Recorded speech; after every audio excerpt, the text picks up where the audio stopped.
irreversible end to Iran's nuclear program. And we are using every diplomatic lever to support this effort. I'm in close contact with leaders across the region, and yesterday I spoke to the Emir of Qatar to express our solidarity after Iran's reckless attack on the Al Adaya base.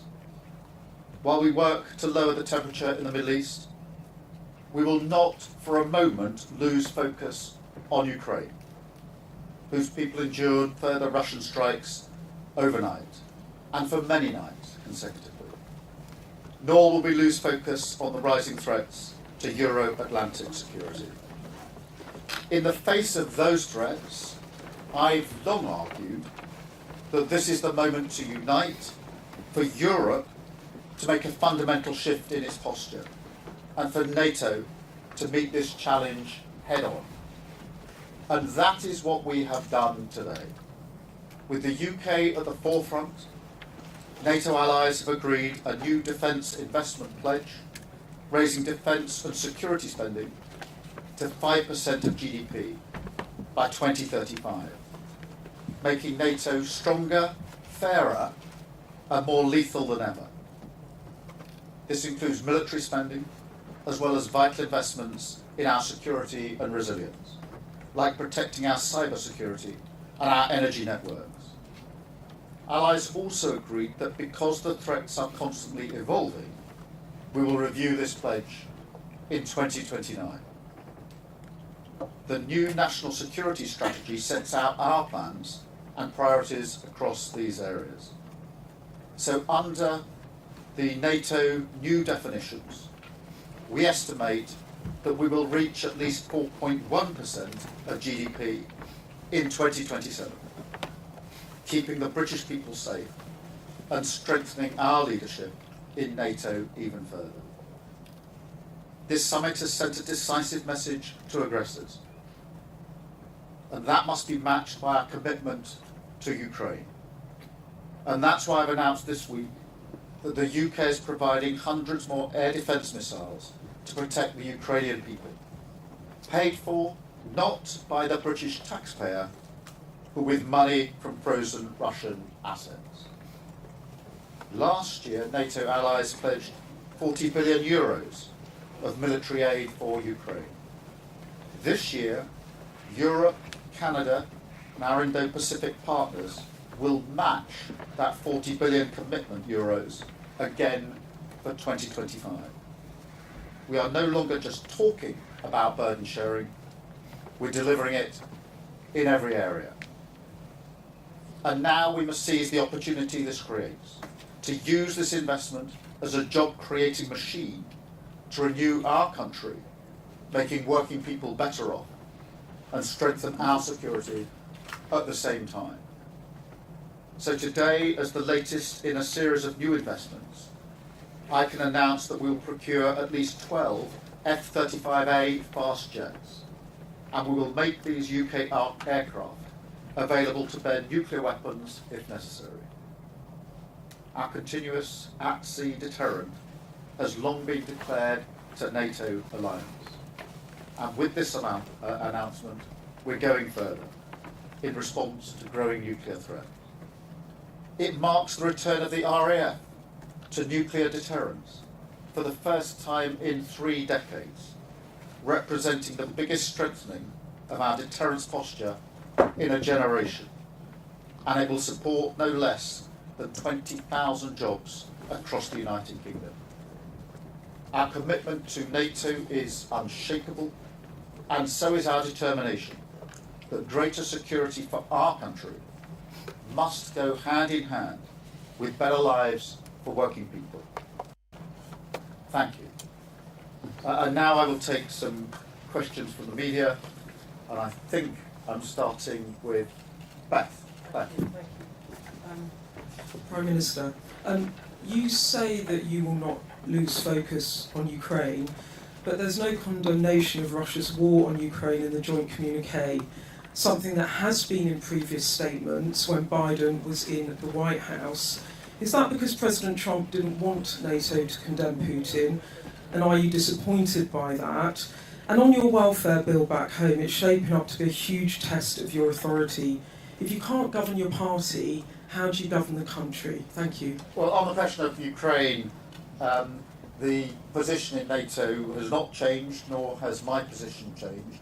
In fact, over the last couple of days, I would say in my discussions with leaders, there's been a real resolve that now is the time to push again to get Putin to the table for the unconditional ceasefire. President Zelensky has, for many weeks now, indicated his willingness to go for an unconditional ceasefire. Now is the time for Putin, who's been dragging his heels, to come to the table. And there's been a lot of discussions with other leaders about seizing that moment to push forward on that initiative.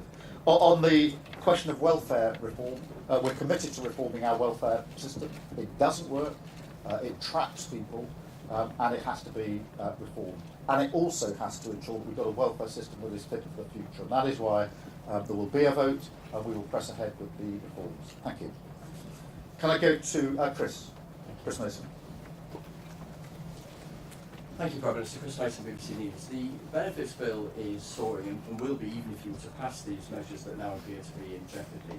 You U-turned on the winter fuel payment, and now you're talking about the prospect of tens of billions of pounds of extra funding for defence over the next decade, alongside that promise that you have to not put up taxes on those you describe as working people. Are those things in combination really credible? And if I may, opposition to your benefits changes is growing. Are you willing to compromise? Let me take the funding position head on, because we made a commitment in our manifesto to raise defence spending to 2.5% during the course of Parliament. We then brought that forward to 2027, 2028. And as I did that, I announced where the spending would come from, and it comes from the Overseas Development Aid Fund, not from tax rises. And the same challenge was put to me then, that we would have to tax rise, and we didn't. We made the difficult but right decision in relation to that funding. We have a commitment in our manifesto not to raise taxes on working people, and we will keep to that commitment. But it is right that I reiterate that the first duty of the Prime Minister is to keep the country safe, and that is a duty I take extremely seriously. These are volatile times, and I'm really pleased here at NATO that has been the mood of the summit, and this has been a strengthening of NATO, not just numerically with new members coming this time for their second summit, but a stronger NATO, and a real sense of resolve and purpose coming out of today with the commitment in relation to the 5%. In relation to the welfare reforms, we have got to make the reforms to our system. It isn't working as it is. It doesn't work as it stands for people who desperately need help to get into work, or for people who need protection. It is broken. We were elected in to change that which is broken, and that's what we will do, and that's why we will press ahead with reforms. Thank you. That's why we're going to press ahead with reforms. Catherine from GB News. Catherine. Thank you, Catherine Forster, GB News. Prime Minister, you're making massive pledges on defence going forward into the mid-2030s. But looking at the polls and looking at the number of Labour MPs rebelling at the moment, how confident are you of being around into the next Parliament to implement these plans and also leading Labour into the next election? Thank you. I'm very confident. We were elected in absolutely clearly saying we needed 10 years of national renewal. A decade of national renewal was what we were elected into with a huge majority. It is really important that I lead from the front and take the long-term decisions about the future of our country. And that is why we've made these defence commitments. We are living in a more volatile world. I think everybody in the country accepts that. We have to rise to that challenge. And it is right that we set it out over a number of years so we get the trajectory right and the balance right. And that's what we're doing. That's what I'm committed to doing. And that's what I'm committed to seeing through. Because that is the fundamental duty of the Prime Minister. I should add that hand in hand with the increased spending on defence, goes the investment in jobs in our country. Good, well-paid, secure jobs in defence, measured in the many, many thousands across the country. And when you take into account the supply chains, the small businesses that are going to be involved, then every part of the country will benefit economically from the investment that we are making. And of course, as you'd expect, I've had numerous discussions with other leaders here about joint work on procurement, manufacturing and building of capability, and we have a reputation that goes before us as a partner that other countries want to work with, and that will bring even more money into our economy. So I'm very pleased that we are seen in that way by our colleagues and seem to be leading with other countries wanting to work with us. Thank you very much, Catherine. I've got Andy. Thank you very much, Andy Bell, 5 News. Prime Minister, in the last few days, President Trump has launched a unilateral attack on Iran, barely giving you any notice. On his way here to this summit, he wasn't able to give a straight answer about whether he believed in the principle of mutual defence within the alliance. Is he really a reliable ally you can trust? Yes, we work very closely with the United States. We have done for many years. Our teams are constantly talking to each other, as they were throughout last week. You will have observed that after I got back from Canada at the G7, I went straight into a COBRA meeting. The purpose for that was to ensure that we were ready for whatever might happen, including a strike by the US. That was of significant importance to me because, of course, in many bases across the Middle East, we are co-located with the US, and therefore we were already taking contingency measures last Tuesday because I wanted a high level of assuredness to be assured personally that we had in place all the necessary measures to deal with whatever the contingency may be. And we were talking to and given notice by the US their intentions all during the course of last week, and we talked to them all of the time. That is the nature of the relationship between us. That is what's endured for 80 years, and it's as strong now as it's ever been. Thank you very much. I've got David from Mail. David. Thanks, Prime Minister. On welfare, why have you so spectacularly failed to read the mood among your MPs over this issue? Is it because, as your critics suggest, you don't have the political nous and judgment required for the top job? And just another one on military matters, if I may. It's Armed Forces Week this week, but there's growing concern among veterans about your government repealing the Northern Ireland Troubles Legacy and Reconciliation Act. They fear it will spark a witch hunt against veterans who served in Northern Ireland because it'll end immunity against prosecution. If you care about our armed forces and veterans, why are you opening them up to a legal witch hunt, and will you reconsider repealing that legislation? Well, look, on welfare, there's a pretty united front in saying we need reform. And you won't find many Labour MPs who are not accepting we need reform. So we're absolutely on the page with them. The question is, how is that reform carried out? And that is why we put forward the provisions in the bill in relation to how we modernise and make fairer and efficient and sustainable our welfare system. And that is what we were elected in to do. We were elected in to change and to deal with and mend that which was broken. That was the mandate that everybody stood on at the last election. And if I may say so, many people predicted before the election that we couldn't read the room. We hadn't got the politics right, and we wouldn't win an election after 2019 because we lost so badly.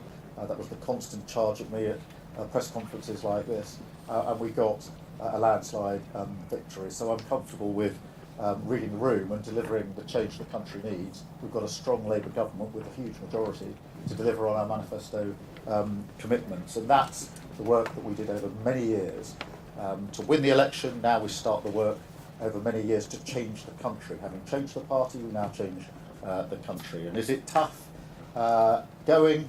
Are there plenty of people and noises off? Yes, of course. There always are, there always have been, there always will be. But the important thing is to focus on the change that we want to bring about. In relation to Northern Ireland, obviously, this is an issue which has been a serious issue for many years. As you know, I worked in Northern Ireland for 5 years, so I know firsthand just how significant and important these issues are. We are in talks and discussions about how we resolve this issue. It's not straightforward, but I hope we can come to a satisfactory outcome. Thank you, David. Alex from Bloomberg. Thanks, Prime Minister. President Trump has just said in a session with NATO leaders. President Trump has just said in a session with NATO leaders that something has to be done about the situation in Ukraine because, in his words, it is totally out of control. Does that give you a bit of optimism, a bit of confidence that he does now want to make some progress on Ukraine? Do you think he is going to get tough on Russia, and when? I think it's fair to say the mood of pretty well all participants in the session in NATO that we've just had in the summit was, on the one hand, of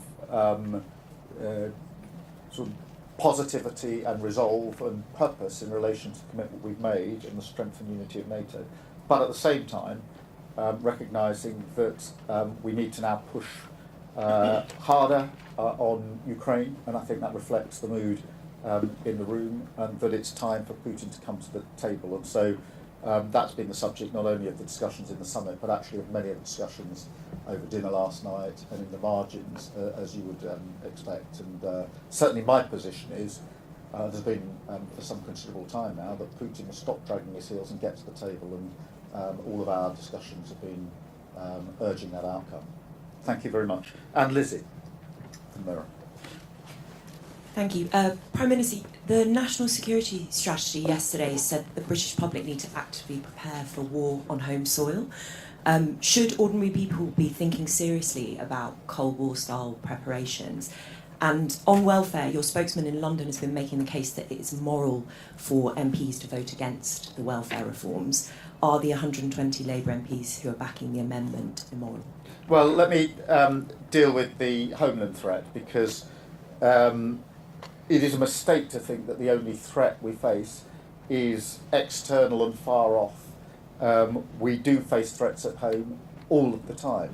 On a daily basis, there are cyber attacks that have to be dealt with and are being dealt with. They are ever more sophisticated, and we need to have the capability to deal with them. Equally, in relation to energy, that has been weaponised quite obviously in the last few years. You can see that in what's happened in Ukraine, and also on the question of counter-terrorism and state-backed actions in our country that are a very big threat, with very many attempts to penetrate our systems having been dealt with by our security and intelligence services. But the fact that they are very good at their job shouldn't detract from the fact that that is a real threat to our country, which we have to take seriously. And that is why it's in our strategic defence review, is why I've always felt it should be part of what we consider to be the defence of our country. A cyber attack is an attack on our country by our adversaries quite openly. And Russia and Iran are carrying out those attacks on a regular basis. And we have to be prepared for them. In relation to welfare, the argument I would make is that it is a Labour government that should reform welfare. If the welfare system isn't working for those that need it, and it's not, it's a Labour government that should make it work for the future. And just as it was a Labour government that created the welfare system in the future, it falls to this Labour government to make sure we've got a welfare system that's sustainable for the future to come.